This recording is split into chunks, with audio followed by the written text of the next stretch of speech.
அடுத்து Boopathi John sir பேசும்போது இன்னொரு விஷயத்தை சொன்னார். அதுக்கு விளக்கம் கொடுத்தா உங்களுக்கு இது தெளிவா சார். நான் உண்மையாலுமே இந்த கேள்வி கேட்டது எப்படின்னா நான் ரொம்ப வருத்தத்துல தான் கேட்டேன் சார். இங்க பாருங்க சார், ஏடிஎம்கே தலைமையில் சார் இல்ல நான் கேட்டேன் சார், தயவு செஞ்சு இதையும் கேட்டேன், நீங்க சேர்த்து பதில் சொல்லிருங்க. இதையும் கேட்டேன், சேர்த்து பதில் சொல்லிருங்க சார். நாங்க கண்ணார ஒரு பேப்பரை பார்க்க விரும்புறோம் சார். 2025 ஏப்ரல் மாசம் 11ஆம் தேதி ஒரு தனியார் ஹோட்டல்ல உட்கார்ந்துகிட்டு திரு எடப்பாடி பழனிசாமி தான் கூட்டணியினுடைய தலைவர்னு திரு அமித்ஷா சொல்லிட்டு போனார் இல்ல.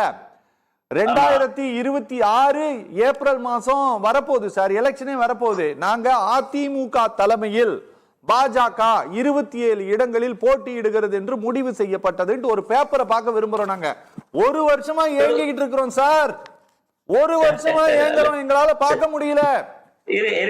இருங்க சார், அதாவது நேற்று தான் சீட்டுகளை அறிவிச்சிருக்கோம். நீங்க ஒரு வருஷமா ஏங்குறீங்க? ஆமா சார், தேர்தல் நெருங்கும் போதுதான் சார் இல்ல சார், இல்ல அப்படி இல்ல சார். நீங்க சமாளிக்கிறதுக்காக நீங்க என்ன வேணா பேசலாம் சார். இல்ல சமாளிப்பே கிடையாது இதுல. நான் சொல்லிடுறேன். இப்ப நீங்க நல்ல கேள்வியை ரொம்ப தெளிவா வச்சிருக்கீங்க, நான் அதுக்கு பதில் சொல்லிடுறேன் சார். அந்த பதில் பூபதி ஜானுக்கும் பதிலாக இருக்குங்கிறதா என்னோட பேச்சு வழியை நான் டிவேட் பண்ணி போக விரும்பல.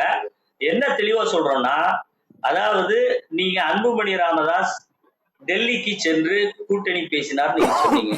அன்புமணி ராமதாஸ் அவர்கள் மிக தெளிவாக, ஏங்க நான் போனதே ராஜ்யசபா எம்பி கையெழுத்து போட்டு பதவி அந்த விஷயமா போயிருந்தேன், நான் போய் அமித்ஷாவையே பார்க்கலன்னு அவ்வளவு தெளிவா சொன்னதுக்கு அப்புறமும் இன்னும் நீங்க பழைய ரீல ஓட்டிக்கிட்டே இருக்கீங்களே அப்படிங்கிறது முதல்.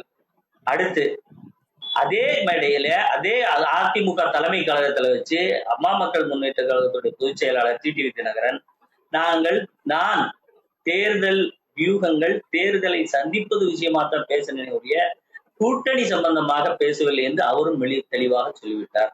கூட்டணி குறித்த அறிவிப்பை அதிமுகவினுடைய தலைமை கழகத்திலிருந்து வெளியிட்டிருக்கிறோம். இப்ப நீங்க அரவிந்தர் சாருடைய ஒரே இது என்னன்னா, நீங்க பேப்பர்ல கையெழுத்து போட்டு எப்ப கொடுப்பீங்கன்னா எல்லா கட்சிக்கும் முடிஞ்ச உடனே எல்லோரும் ஒருமித்து கையெழுத்திட்டு மிக தெளிவாக உங்களுக்கு கொடுப்போம். அதுல உங்களுக்கு கையெழுத்து போட்டீங்களா, அவங்க டேட்டு போட்டாங்க, அவங்க லெட்டரேடு அழகா இருந்துச்சு, அவங்க லெட்டரேடு 9.9 mm அந்த திக்னஸ்ல இருந்துச்சு. இல்ல சார், இல்ல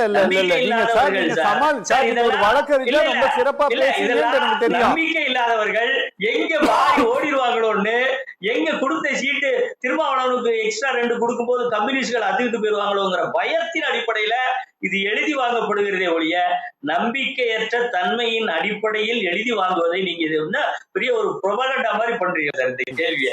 இல்ல சார், நீங்க தப்பா புரிஞ்சுக்கிறீங்க.